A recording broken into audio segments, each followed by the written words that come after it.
하나님 말씀은 마태복음 5장 한 절만 보시겠습니다. 마태복음 5장입니다. 5장 5절 같이 한번 읽어볼까요? 시작. 온유한 자는 복이 있나니 저희가 땅을 기업으로 받을 것이며. 아멘. 서로 인사할까요? 반갑습니다. 오늘 함께 은혜를 나눌 말씀은요, 온유한 자입니다. 온유한 자. 우리가 이 산상수훈의 첫 번째가 뭐예요? 심령이 가난한 자는 복이 있나니. 다시 말하면 영이 가난한, 영을 추구하는 사람들, 영적인 것에 관심을 가진 사람들은 그 사람은 천국입니다. 아멘. 왜냐하면 로마서 8장 6절에 보면 영의 생각은 뭐예요? 생명과 평안이고 육신의 생각은 사망이니라. 육신의 생각은 사망이요 영의 생각은 생명과 평안이라. 그렇기 때문에 영의 생각으로 영적인 것을 계속 따라가는 사람들은 그분이 바로 천국을 누리는 것입니다. 아멘. 두 번째가 뭐예요? 이 천국을 소유한 여러분들은 마음이 어떠해야 돼요? 구원받지 못한 여러분 천국을 경험하는 우리들처럼 누리지 못하는 사람들을 바라볼 때 애통의 마음이 있어야 돼요. 죽어가는 영혼들, 이 좋은 것을 누리지 못하는 것, 함께하지 못하는 저들을 볼 때에 애통하는 마음이 있어야 돼요. 그 애통하는 마음을 가질 때 여러분에게 뭐가 있다고? 위로가 있다. 어떤 위로? 여러분 농부가 농사를 다 지으면 참 땀 흘리고 고생하고 힘들고 그 여러 가지 많은 과정들을 겪고 나서 가을에 추수의 그 기쁨을 여러분 위로로 보상받는 것입니다. 열매로. 아멘. 그러니까 여러분들이 영혼을 많이 구원하면 구원할수록 여러분들은 하나님의 위로가 많아요. 아멘. 하늘에 쌓은 상이 많다 그 말이에요. 할렐루야. 여러분은 왜 신앙생활을 해요? 상 받기 위해서 가는 거예요. 그래서 사도 바울이 그러잖아요. 내가 열심히 달려간다. 상 얻는 자는 오직 한 사람이다. 그죠? 1등은 한 사람이에요. 여러분 다 1등입니다. 아멘? 좀 말이 이상한가요? 그런데 여러분 애통하는 마음, 눈물을 흘리며 씨를 뿌리는 자는 기쁨으로 단을 거두리로다. 할렐루야. 그래서 지난주에 좀 거뒀습니까? 따라서 합시다. 나는 말씀을 들을 때 행하기 위해서 듣는다. 뭐 하기 위해서 듣는다? 행동하기 위해서 듣는다. 그래서 행할 때 복이 되는 것입니다. 복 받기는 원한다고 해서 복 받는 행동 하나도 안 하면 복이 없어요. 아멘. 근데 아까 우리 찬양을 부를 때에 우리 복을 받기 원합니다. 이 마지막 끝 두 절은 사실 가사를 바꾸고 싶어요. 우리는 이미 복을 받았습니다. 아멘. 우리는 이미 복을 받았기 때문에 뭐 복을 주시옵소서. 그거는 의미가 없어요. 나는 이제 복을 그래서 누립니다. 이렇게 바꿔야 돼요. 할렐루야. 우리의 출발은 제가 그랬죠. 신앙생활은 얻기 위해서 하는 것이 아니라고. 그죠? 하나님 주신 것을 풀어내는 것. 얼마만큼 살아내느냐. 그래서 신앙생활은 사는 것이에요.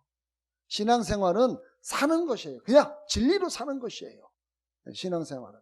근데 여러분 종교생활은 뭐예요? 종교생활, 내가 뭔가를 자꾸 이루려고 하는 것은 종교예요. 그래서 불교애들은 뭐라 이루려고 뭔가를 도달하려고 막 애쓰잖아요. 신앙생활은 종교생활이 아닙니다. 아멘. 그래서 여러분들은 신앙생활은 그냥 진리로 사는 것입니다. 살아가는 것이에요. 애쓰는 게 없어요. 여러분들이 고군분투 한다면 그분은 지금 영적인 것을 정확하게 지금 캐치하지 못한 거예요. 자, 오늘은 그 세 번째로 5절에 보면 온유한 자는 복이 있다. 온유한 자. 그 온유라고 하는 것은 그 한자적으로 보면 따뜻한 온자를 써요. 따뜻한 온자. 마음이 따뜻한 사람. 그리고 유자는 부드러울 유자를 써요. 그래서 온유한 사람은 마음이 따뜻하고 부드러운 사람이다라고 이렇게 사전에 정의하고 있어요. 그래서 그 사람의 성격, 태도 따위가 온화하고 부드럽다. 표정이나 성질이 온화하고 부드럽다. 이렇게 사전적 의미로 나타내고 있어요. 주로 외적인 모습으로 이렇게 표현되는 것이죠. 그런데 이제 성경적 의미는 조금 이거보다는 조금 더 깊다는 사실을 아셔야 돼요. 다시 말하면 자신을 굴복시키는 거예요. 자신을 드러내지 않는 거예요. 예. 여러분, 자신을 꺾고 굴복하는 것. 다시 말하면 내 생각, 내 의지, 내 감정 이런 것들을 꺾어버리는 거예요. 예. 그것을 내가 여러분 보세요. 상대방이 뭐를 해서 제가 어제 이렇게 차를 이제 집에 가려고 차를 몰고 닦았는데 이 골목길에 차를 갖다가 양쪽으로 주차를 해놓은 거예요. 제가 가려고 보니까 이 빠져나갈 수가 없는 거야. 그래서 제가 오른쪽에는 요 가다 보면 오른쪽에는 이 교회 옆으로 여기 교회 옆으로 차들이 쭉 원룸이 들락날락 해야 되니까 이쪽으로 됐어요. 한 사람이 그 원룸 앞에 이쪽으로 대놓은 거야. 그래서 내가 이분한테 전화를 했어요. 차를 이렇게 돼가지고 통과할 수가 없으니까 차를 좀 옮겨달라고. 그러면 그냥 미안하다고 하면서 나야 되는데 이분이 뭐라고 하냐. 나는 이틀 전부터 대놨는데 무슨 소리냐. 나는 못 움직이겠다는 거예요. 그래서 좀 어떻게 합니까? 그래요?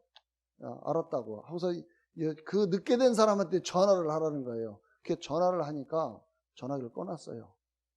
여러분 그때 어떻게 했습니까? 욱신이는 나오잖아요. 누가 주차를 이따 해놔서 할 거 아니에요. 근데 저 그렇게 안 했어요. 왜냐하면 내가 이번 주에 온유에 대해 설교를 하거든. 그래서 제가 문자를 보냈어요. 전화를 안 받으니까 어떻게 후진해가지고 다시 나갔어요. 문자로 보냈어. 문자로. 주차가 이렇게 돼서 차가 빠져나갈 수 없는데 다른 차들도 마찬가지일 것이다. 그러니까 당신 좀 주차를 조금 이렇게 좀 옮겨놨으면 좋겠다. 그리고 축복한다. 근데 문자를 받는지 전화가 왔어요. 그래서 차를 옮겼다고 하는데 난 모르지. 나는 뒤로 빼가지고 갔으니까. 여러분 환경에 이런 자기 조건에 자기가 불편하다고 생각하면 뭐가 나와요? 욱하는 게 나와요. 근데 이 욱하는 게 습관이죠. 습관. 네, 습관이에요. 불평이 나오고 그렇죠? 그리고 막 따발총이 막 나와요. 그런데 그러한 감정을 드러내지 않는 거예요. 온유라는 게. 제가 여기 써놓은 거 성경적 의미를 제가 써놓은 걸 읽을게요. 자신을 꺾고 굴복하는 것으로 자신의 생각, 의지, 감정을 포함한 자신의 인격을 부인하는 것이며 자신을 부인하는 자리에 주님의 말씀으로 채우는 것이다. 고요히 자신을 하나님과 그분의 말씀, 그분의 권위에 복종하는 자며 그분의 지시를 따르고 의도에 반응하며 모든 사람에게도 온유한 마음으로 대하는 자를 말한다. 구체적인 대상에 대해 온유하고 부드러우며 허세를 부리지 않을 뿐만 아니라 자기에게 악을 행하는 자에게도 깊이 참는 것을 말한다. 다른 사람에 대해 선의를 갖는 것. 자신의 피조물됨과 하나님의 창조주 되심의 관계를 인정하고 하나님의 뜻에 절대 순종하는 사람. 외면적인 태도보다 마음의 자세를 말한다. 근데 왜냐하면 마음의 바탕이 이것이 되지 않으면 우리가 마음에 가득한 것을 입으로 말하기 때문에 마음이 바탕이 되지 않으면 이것이 나올 수가 없다 그 말이에요. 여러분 한번 저 구약의 한 사람을 한번 좀 여러분 한번 보실까요? 민수기 12장 3절을 한번 보겠습니다.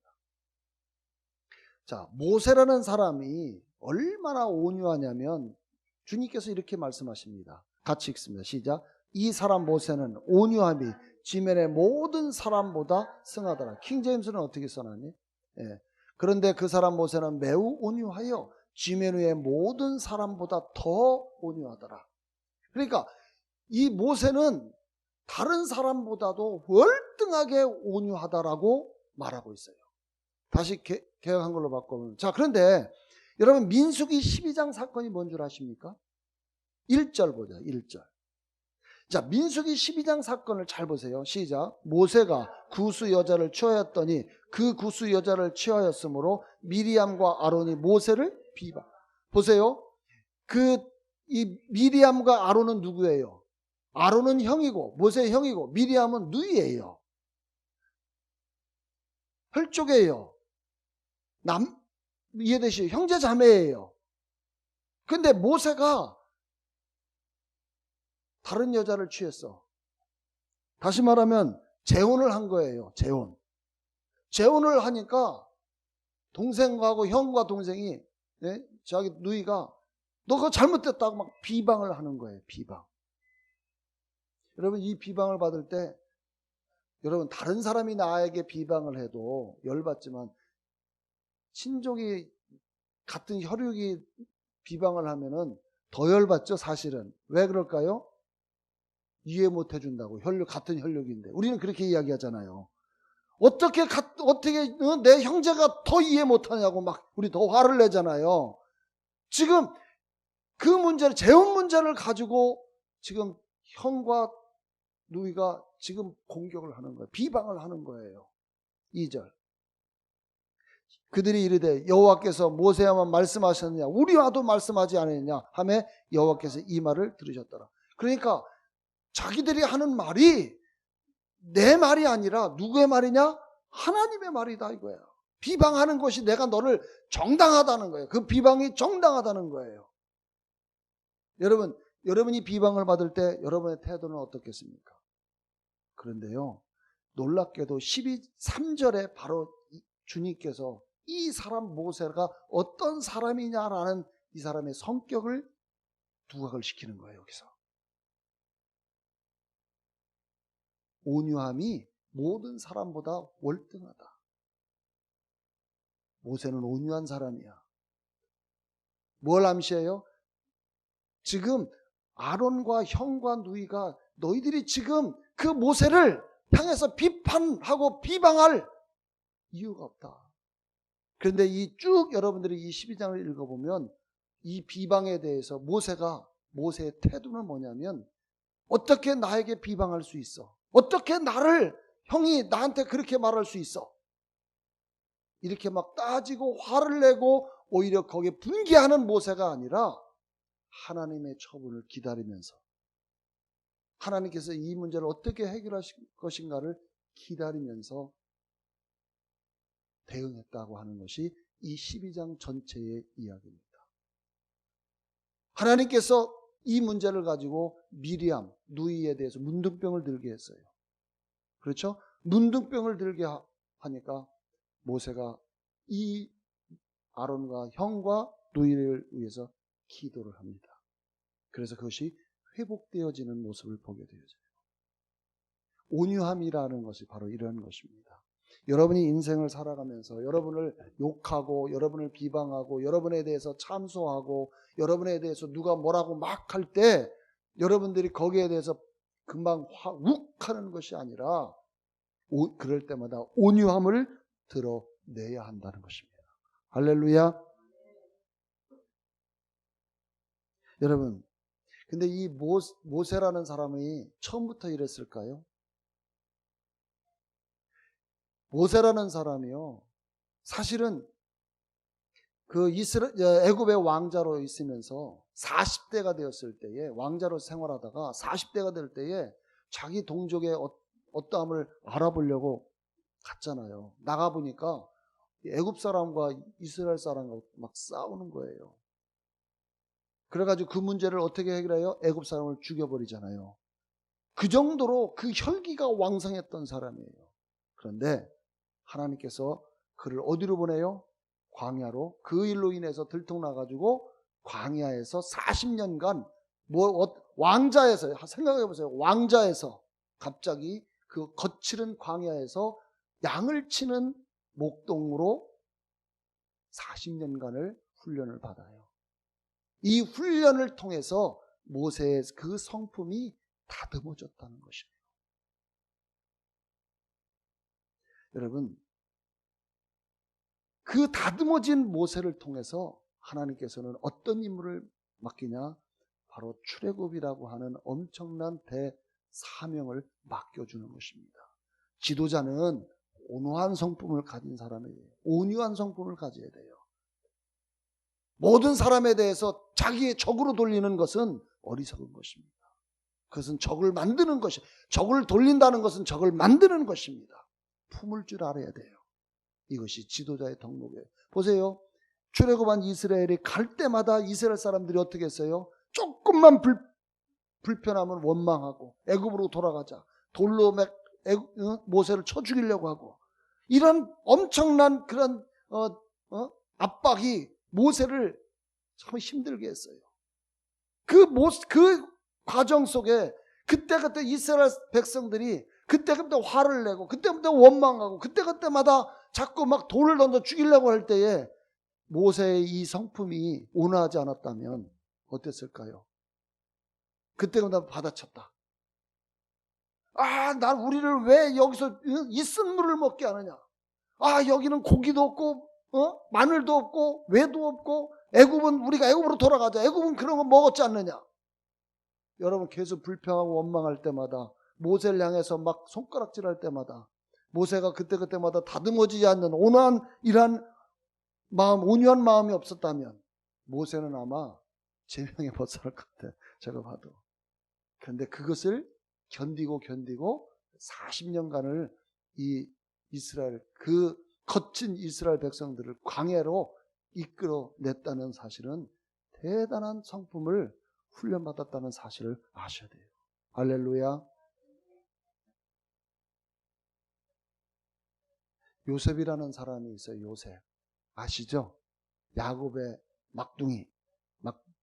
막내, 베냐민이 막둥이지만 어쨌든 막내로 어차피 태어나서 굉장히 사실은 아버지의 총애를 받은 반면에 형들에게는 뭘 받았어요? 미움털이 바뀐 거예요.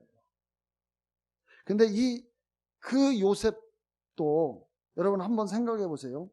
창세기 37장 11절에 보시면, 자, 같이 한번 좀 읽어볼까요? 시작. 그 형들은 시기하되 그 아비는 그 말을 마음에 뒀. 이 꿈 이야기를 하고 난 다음에 이제 이야기를 한 거예요. 자, 12절. 그 형들이 세켐에 가서 아비의 양떼를 칠 때에 이스라엘이 요셉에게 이르되 내 형들이 세켐에서 양을 치지 아니하느냐? 너를 그들에게 보내리라. 요셉이 아비에게 대답하되 내가 그리하겠나이다. 여러분 보세요. 아버지가 요셉이 이때 나이가 17살이에요. 17살이면 지금으로 말하면 중학교 2학년 되죠? 아니, 고등학교 2학년인가요? 네, 고등학교 한 2학년.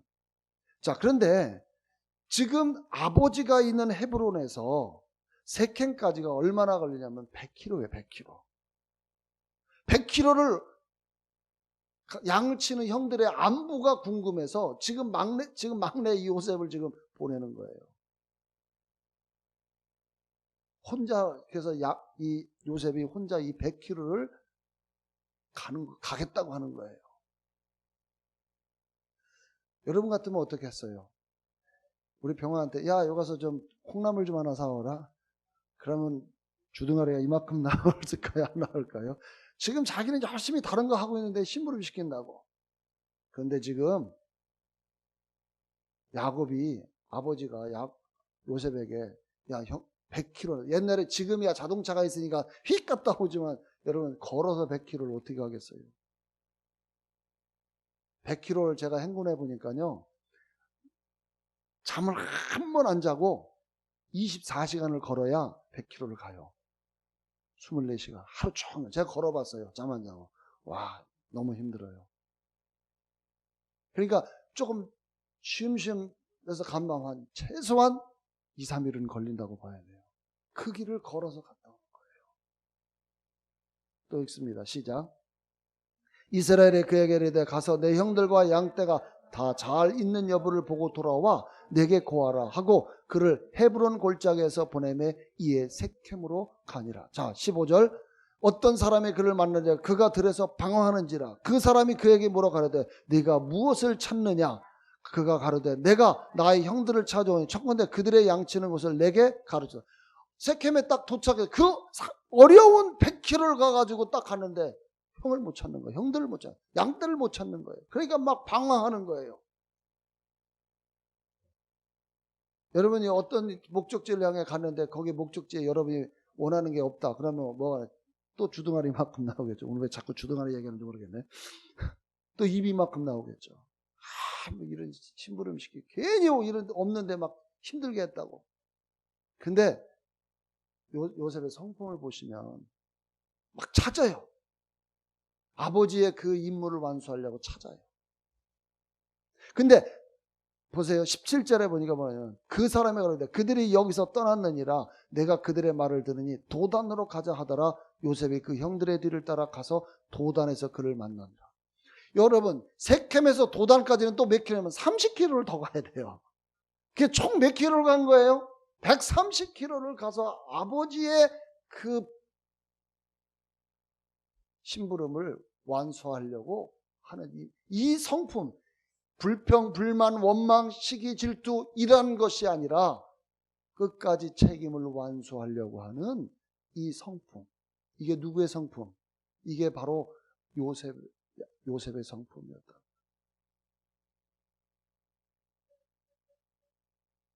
그런데 여러분 생각해 보세요. 형 도단까지 갔는데 형들이 멀리서 보니까 요셉이 와, 동생이 와. 그동안 시기가 있었어. 저거 늘 꿈 이야기하고 자기들이 막 굴복한다고 이야기하고 열이 바짝 받아. 저 죽여버리자. 그래서 인신매매하죠. 동생을 인신매매 팔아버리잖아요. 죽이자려다가 팔아버리잖아요. 근데 애굽으로 팔려갔을 때 여러분 생각해 보세요. 그 군대 장관 집에 팔려갔을 때 그 얼마나 그 분노가 있겠어요. 근데 거기에서 하나도 분노를 내지 아니하고 어떻게 해요? 오히려 거기서 열심히 묵묵히 하나님을 섬기며 하나님의 뜻을 따르는 모습을 봅니다. 그랬더니 어떻게 해요? 보디발의 집에 저놈아를 사왔는데 종으로 사왔는데 자기 집안이 훨씬 더 잘 되는 거야. 그랬더니 성경에 뭐라고 해요? 하나님과 동행하는 걸 그 주변 사람들이 보디발의 집 사람들이 보았다라고 이야기합니다. 할렐루야. 원망하고 불평하는 것이 아니라 이 성품을 가지고 생활하는 거예요. 그랬더니 어떤 결과가 있어요? 애굽의 총무가 됐다는 것은 그 집안을, 그 땅을, 여러분 이 온유한 성품에 갖는 복이 뭐예요? 땅을 차지하는 거예요. 그 집안을 점령한 거나 마찬가지예요. 할렐루야. 여러분 땅을 차지했다라고 하는 것은 영향력을 말하는 거예요. 실질적 땅도 포함되지만 그 영향력을 이야기하는 거예요. 여러분의 삶에, 여러분의 직장에, 여러분의 그 주변에 여러분들이 그 온유한 마음을 품고 살아갈 때에 그 영향력을 주는 것입니다. 할렐루야. 성경은 지금 그것을 이야기하는 거예요. 근데 또 모함을 받아. 모함을 받아 어디로 가요? 더 깊은 감옥으로 들어가요. 그러면 또 거기서 불평 원망하겠지. 근데 이 요셉의 성품은 그것이 아니에요. 거기서도 또 자기의 주어진 여건을 더 열심히 하는 거예요. 그랬더니 이제는 감옥에 감옥을 맡겨. 전옥을 관리하는 자로, 관리자로 맡겨요. 여러분 그 감옥도 평정하는 그 땅을 차지한 것입니다. 할렐루야. 그랬더니 결국은 그를 하나님께서 어떻게 써요?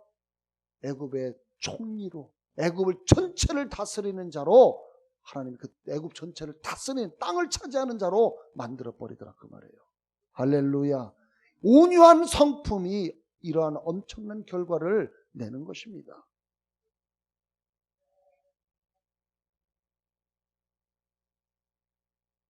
그런데 이 온유한 성품이 저와 여러분들은 거듭났잖아요. 그렇죠? 그런데 이 온유한 성품은 구약의 사람들은 거듭나지 않았기 때문에 그러한 성품들이 다듬어져 훈련되어져야만 돼요.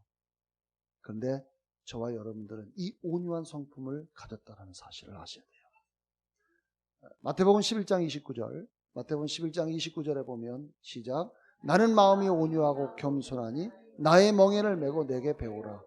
그러면 너의 마음에 쉼을 얻으리. 보세요. 주님이 말씀하시면 나는 마음이 온유한 자다. 주님의 마음은 어떤 마음이에요? 온유한 마음에 온유한 성품을 가지셨어요. 하나님은 온유한 성품을 가지신 분이십니다. 할렐루야. 그렇다면 우리는 지난번에 배웠어요. 하나님의 생명과 경건에 속한 하나님의 성품을 우리는 이미 받았어요. 거듭나는 순간에. 그럼 여러분 안에 온유함이 있어요, 없어요? 여러분도 온유함을 가지고 있어요. 그렇다면 여러분 안에 있는 그 온유함이 여러분이 의식하셔야 돼. 인식하셔야 돼. 누가 뭐라고 할 때, 여러분을 비방하고 여러분에게 손가락질하고 여러분에게 뭔가 막 할 때에 으쌰으쌰 하는 것이 아니라 오늘 요셉을 보았듯이, 모세를 보았듯이 자기를 비방하는 사람에 대해서, 자기를 팔아버리는 사람에 대해서, 자기를 모함하는 사람에 대해서 온유한 태도로 일관할 때에 여러분 상황은 완전히 반전이 되는 것입니다. 마치 거기에 내가 가만히 있으면 지는 것 같은 것은 육신의 생각이에요. 그건 육신의 생각이에요. 그러므로 잠언서에 쭉 읽어보면 여러분 잠언서를 쭉 읽어보시면은 그 잠언서의 그 여러분들의 그 지혜를 배워야 돼요. 할렐루야. 그러므로 사랑하는 여러분, 주님이 이 마음을 이러한 온유한 성품을 가지셨기 때문에 그것을 절정으로 나타내. 그래서 예수님의 공생의 사역 기간 동안에 예수님을 늘 괴롭혔던 사람들이 누구예요? 바리새인들이에요. 유대인들이에요. 이들은 늘 예수님을 어떻게든지 꼬투리를 잡으려고, 어떻게든지 그 사람을 죽이려고 온갖 수단과 방법을 다 동원했던 사람들이에요. 그런데 그때마다 예수님께서 항상 대하는 것은 온유한 마음으로 그들을 대했다는 것이죠. 결국은 예수님께서 십자가를 짊어지실 까지 그 과정들을 보면은 여러분 예수님을 잡아다가 채찍질하고 그 다음에 침을 뱉고 가시면류관을 쓰고 욕하고 수치와 부끄러움을 다 당하는 그런 모든 과정을 다 참아내셨다는 것이에요. 이사야 53장. 여러분 한번 예수님의 이런 성품을 이사야 53장 2절부터 봅시다. 시작. 그는 주 앞에서 자라나기를 연한 순 같고 마른 땅에서 나온 줄기 같아서 고운 모양도 없고 풍채도 없은즉 우리의 보기에 흠모할 만한 아름다운 것이 없도다. 3절. 그는 멸시를 받아서 사람에게 실어 버린 바 되었으며 간고를 많이 겪었으며 질고를 아는 자라. 마치 사람들에게 얼굴을 가리우고 보지 않음을 받는 자 같아서 멸시를 당하였고 우리도 그를 귀히 여기지 아니하여. 주님이 지금 그 당하는 수모와 그런 그 고통이 이건 상상을 초월하는 것입니다. 4절. 그는 실로 우리의 질고를 지고 우리의 슬픔을 당하였거늘 우리는 생각하기를 그는 징벌을 받아서 하나님께 맞으며 고난을 당한다 하였노라. 그가 찔림은 우리의 허물을 인함이요 그가 상함은 우리의 죄악을 인함이라. 그가 징계를 받음으로 우리가 평화를 누리고 그가 채찍에 맞음으로 우리가 나음을 입었도다. 우리는 다 양 같아서 그릇 행하여 각기 제 길로 갔거늘 여호와께서는 우리 무리의 죄악을 그에게 담당시키셨도다. 그가 곤욕을 당하며 괴로울 때에도 그 입을 열지 아니하였으며 마치 도수장으로 끌려가는 어린 양과 털 깎는 자 앞에 잠잠한 양같이 그 입을 열지 아니하였도다. 얼마나 여러분 말하고 싶겠어요? 얼마나 항변하고 싶겠어요? 여러분에게 좀 여러 가지 많은 그 어려움을 고통을 안겨주는 사람에 대해서 여러분 얼마나 말하고 싶겠어요? 근데 예수님은 온유하신 분이기 때문에 입을 열지 아니했다는 거예요. 도수장으로 끌려가는 목숨이 정말 총각에 달렸음에도 내가 왜 여기를 가야 되느냐? 그것을 그들에게 따지지 않았다는 거예요. 이것이 주님의 성품이에요. 8절 시작. 그가 곤욕과 신문을 당하고 끌려갔으니 그 세대 중에 누가 생각하기를 그가 산자의 땅에서 끊어짐은 마땅히 형벌받을 내 백성의 허물 인함이라 하였으리요. 그가 강포를 행치 아니하였고 그 입에 괴사가 없었으나 그 무덤이 악인과 함께 되었으며 그 묘실이 부자와 함께 되었도다. 주님이 그 당하는 그 고통, 그것 실로 엄청난 거예요.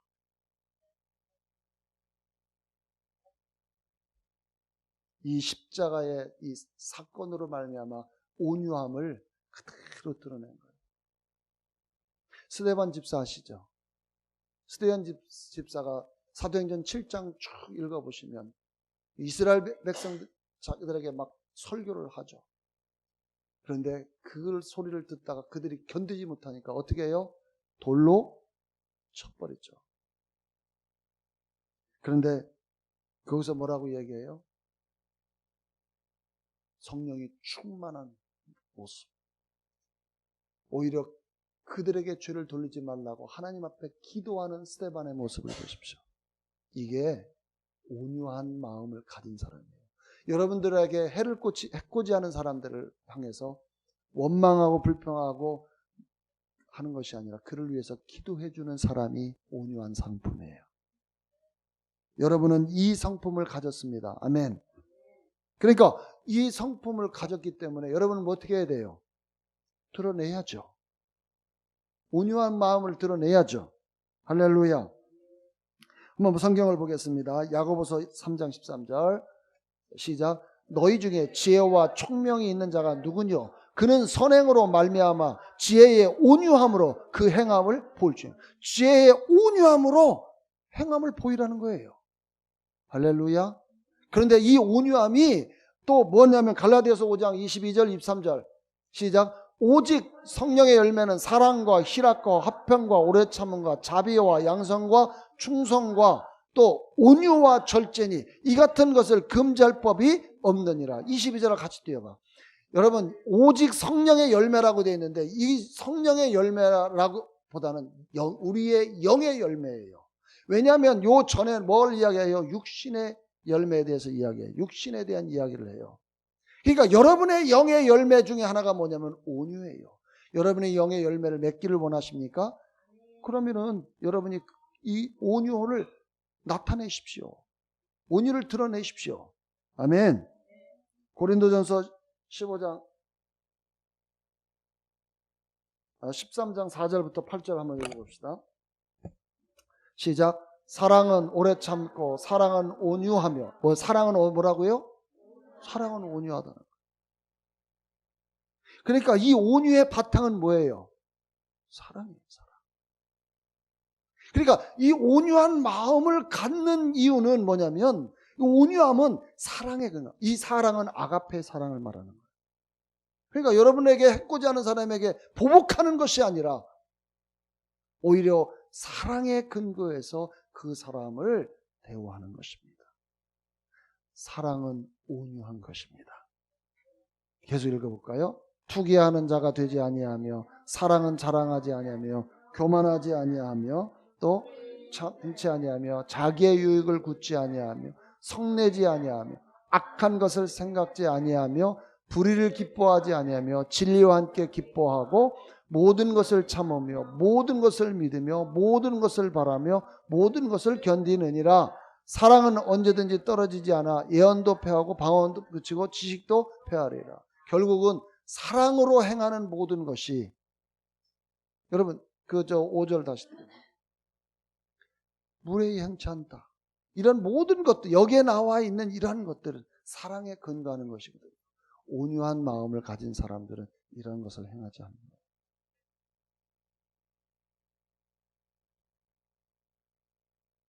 요한일서 4장 17절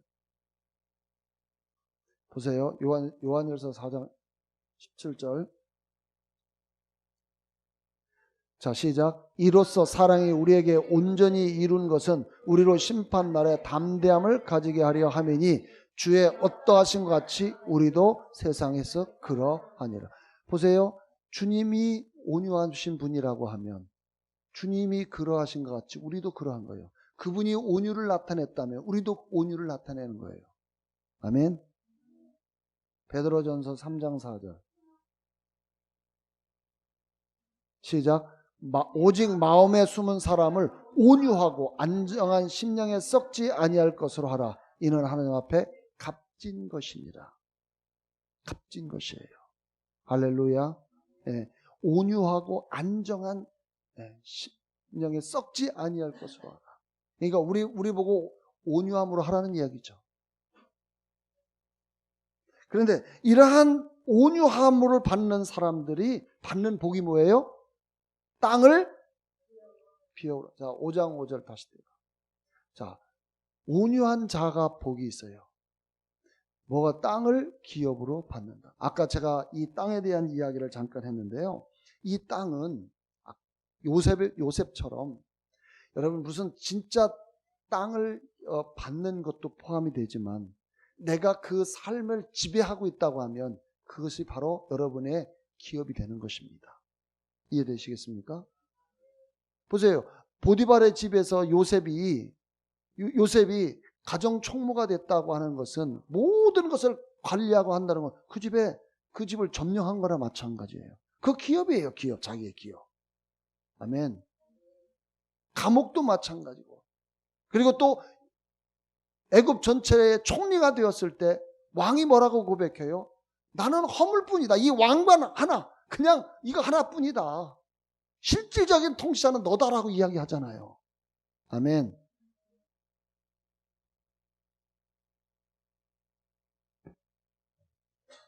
근데 실질적으로 이스라엘 사람들은 결국 가나안 땅을 분배받죠. 여러분이 이 땅에서 이 온유한 성품을 드러낼 때는 이 땅에서뿐만 아니라 영적인 영역, 하나님 나라에서도 여러분들이 이것을 누리게 될 것입니다. 실제 하나님의 나라에서 누리게 될 것입니다. 자, 보세요. 그냥 계시록 21장, 베드로서 3장 13절을 먼저 봅시다. 시작. 우리는 그의 약속대로 의에 거하는 바 새 하늘과 새 땅을 바라본다. 계시록 21장 1절. 시작. 내가 새 하늘과 새 땅을 보니 처음 하늘과 처음 땅이 없어졌고 바다도 다시 있지 않다. 이 땅에 있는 것은 사라질 것이지만 그러나 여러분들이 이 땅에서도 누리지만 우리가 하나님 나라에서 새 하늘과 새 땅을 우리는 차지하는 복을 누리게 될 것입니다. 히브리서 11장 8절부터 10절을 보시면 하나님께서 아브라함에게 가나안 땅을 주셨어요. 아브라함이 가나안 땅에 들어왔지만 아브라함은 뭘 바라봤냐면 이 가나안 땅이 자기에게 영원히 살 그런 공간으로 보지 아니하고 또 다른 도성을 바라봤다. 그것이 바로 뭐냐면 새 하늘과 새 땅이에요. 같이 한번 읽어봅니다. 시작. 믿음으로 아브라함은 부르심을 받았을 때에 순종하여 장래 기업으로 받을 땅에 나아갈새 갈 바를 알지 못하고 나갔습니다. 자, 보세요. 장래 기업으로 받을 땅. 그게 뭐예요? 메소포타미아에서 하나님께서 출발하라고 할 때 너 여기서 갈대우르를 떠나. 갈 바를 알지 못하지만 장차 받을 땅을 향해서 출발했어요.